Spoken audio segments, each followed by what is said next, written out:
No vídeo de hoje, veremos 3 histórias horripilantes de espeleologia que deram terrivelmente errado. A primeira história, em particular, destaca os limites incríveis que um verdadeiro amigo vai para salvar alguém com quem se importa profundamente.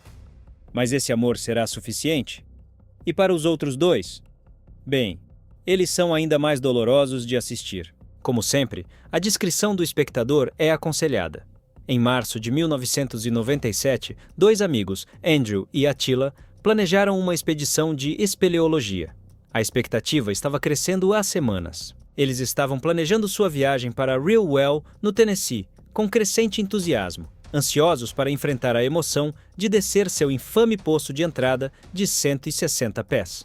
Ambos tinham algumas viagens de espeleologia em seus currículos, embora Attila, aos 26 anos, ainda fosse relativamente novo no esporte. Ele havia visitado apenas 5 cavernas anteriormente, mas seu entusiasmo mais do que compensou sua falta de experiência.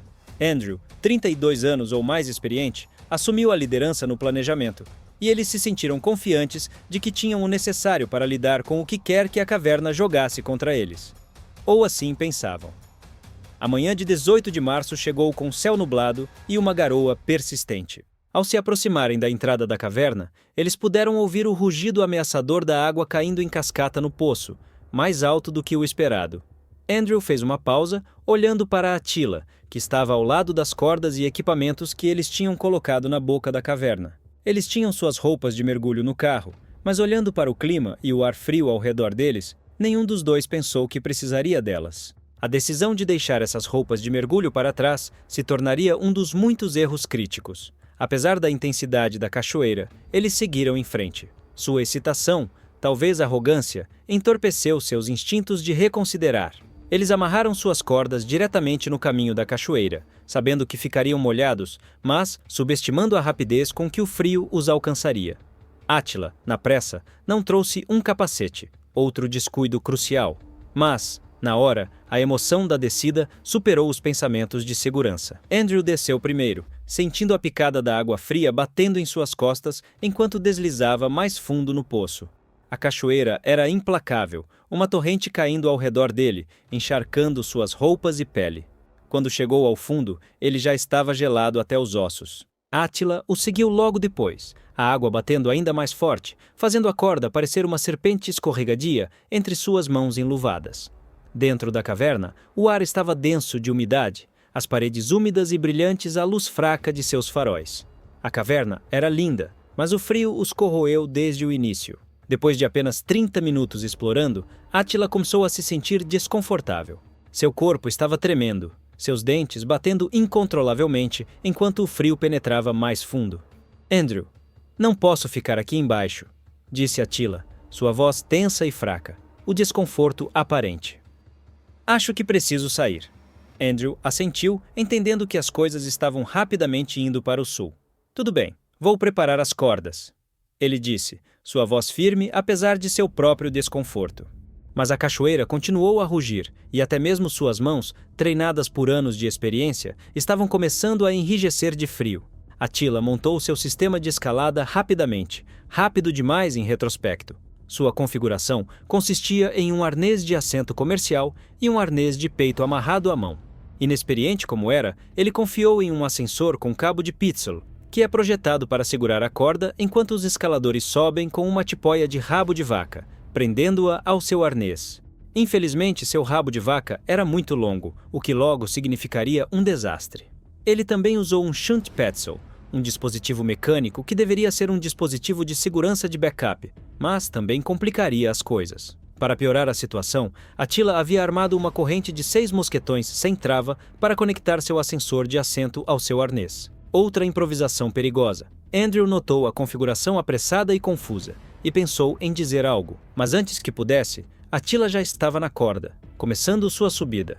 Cada apoio era uma batalha contra a água congelante que corria sobre ele, seu equipamento escorregadio com umidade. A cachoeira o golpeava implacavelmente enquanto ele subia, tornando seu progresso lento e exaustivo. O shunt, que ele havia preso a uma longa tipóia de pé, estava lhe dando problemas. Ele continuava escorregando, recusando-se a se manter firme como deveria. Na metade do caminho, Attila parou. Seus músculos estavam queimando e o frio havia minado grande parte de sua força. Seu equipamento estava falhando em paz. A longa corrente de mosquetões, conectando seu ascensor, havia se soltado, deixando-o suspenso pelo rabo da vaca, agora esticado tanto que ele não conseguia nem alcançar o ascensor para ajustá-lo. Ele tentou se comunicar com Andrew, gritando através do dilúvio de água, mas suas palavras foram engolidas pelo rugido ensurdecedor da cachoeira. Attila, volte para baixo se precisar. Andrew gritou de baixo, sua voz mal alcançando a torrente. Attila tentou responder, mas suas palavras saíram confusas, pouco claras. Minutos se estenderam em minutos agonizantes, a água o martelando, o frio apertando seu corpo. Finalmente, Andrew o ouviu gritar. Não posso! O coração de Andrew disparou. Attila estava preso na cachoeira sem nenhuma maneira de se libertar. Percebendo o quão terrível a situação havia se tornado, Andrew sabia que tinha que agir rápido. Sem hesitar, ele prendeu a corda e começou a subir em direção ao amigo. A subida foi extenuante. Cada passo que ele dava parecia uma vitória, pois a água gelada sugava sua energia e suas mãos ficavam dormentes contra a corda molhada. Quando Andrew chegou a Attila, a visão era sombria. Seu amigo estava pendurado mole em seu arnês, consciente, mas incapaz de se mover, seu corpo quase paralisado pelo frio. A hipotermia já estava se instalando. Os sinais eram inconfundíveis. O tremor incontrolável, a pele pálida, a letargia. Andrew sabia que a única maneira de salvar Attila era realizar uma manobra de pick-off, uma técnica de resgate técnica e muitas vezes salvadora de vidas, na qual o socorrista prende o alpinista encalhado ao seu próprio arnês e desce com ele até o chão. Mas nessas condições, com a cachoeira caindo sobre eles e ambos congelando, era muito mais difícil do que em qualquer cenário de treinamento. Andrew lutou para colocar seu equipamento no lugar, seus dedos dormentes e desajeitados pelo frio. Ele tentou prender Attila ao seu arnês, mas cada tentativa foi frustrada pela água implacável. Andrew estava com sua força diminuindo. Ele conhecia a manobra em teoria, tinha praticado algumas vezes, mas nunca em condições tão extremas. Seus músculos gritavam com o esforço, sua mente ficando nebulosa enquanto a hipotermia se infiltrava em seu próprio corpo. Após várias tentativas fracassadas, Andrew percebeu que não ia funcionar. Desesperado, ele tentou outra tática, escalando enquanto estava amarrado a Attila. Se ele pudesse puxar seu amigo para cima, talvez eles pudessem chegar a um lugar seguro juntos. Mas o peso adicional era demais. Depois de subir apenas 15 pés, a força de Andrew acabou. Seu corpo tremia violentamente de exaustão e frio, ele não conseguia ir mais longe. Agora ambos estavam presos pendurados na cachoeira congelante. O tempo estava se esgotando, e Andrew sabia disso. Attila estava caindo cada vez mais na inconsciência, e o próprio corpo de Andrew estava prestes a ceder. Em um último ato desesperado, Andrew se balançou para uma saliência. Lutando contra o frio avassalador e a fadiga que ameaçava dominá-lo, ele conseguiu se puxar para a saliência e se soltar da corda, desabando em uma pilha trêmula. Seu corpo inteiro estava convulsionando de frio, suas roupas encharcadas, não oferecendo proteção contra os elementos. Ele rastejou para uma parte mais seca da saliência, sua visão turva, e antes que percebesse, ele desmaiou. Quando Andrew finalmente acordou, horas haviam se passado. Seu corpo estava rígido e entorpecido, sua mente grogue e desorientada. Mas a realidade da situação desabou sobre ele assim que viu Attila. Seu amigo ainda estava pendurado na cachoeira, imóvel. O estômago de Andrew se revirou de tristeza, mas ele sabia o que tinha que ser feito. Ele remontou seu equipamento, suas mãos tremendo incontrolavelmente, mal conseguindo manipular o equipamento. Com o coração pesado, ele cortou a corda que conectava Attila a ele. Estava claro que seu amigo havia partido.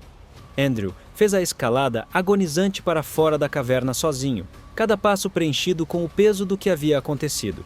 Quando ele finalmente emergiu, ele desmaiou e pediu ajuda. As equipes de resgate chegaram horas depois, encontrando o corpo de Attila ainda suspenso na cachoeira.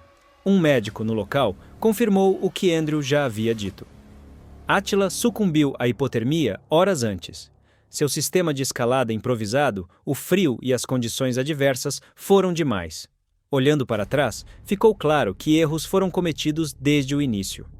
Deixando as roupas de mergulho para trás, o equipamento de escalada inseguro e improvisado de Attila e sua falta de experiência com uma caverna vertical tão molhada contribuíram para a tragédia. O erro fatal provavelmente ocorreu quando um dos mosquetões sem trava na corrente de equipamentos de Attila se soltou, deixando-o preso, incapaz de alcançar seu ascensor ou seus dispositivos de segurança.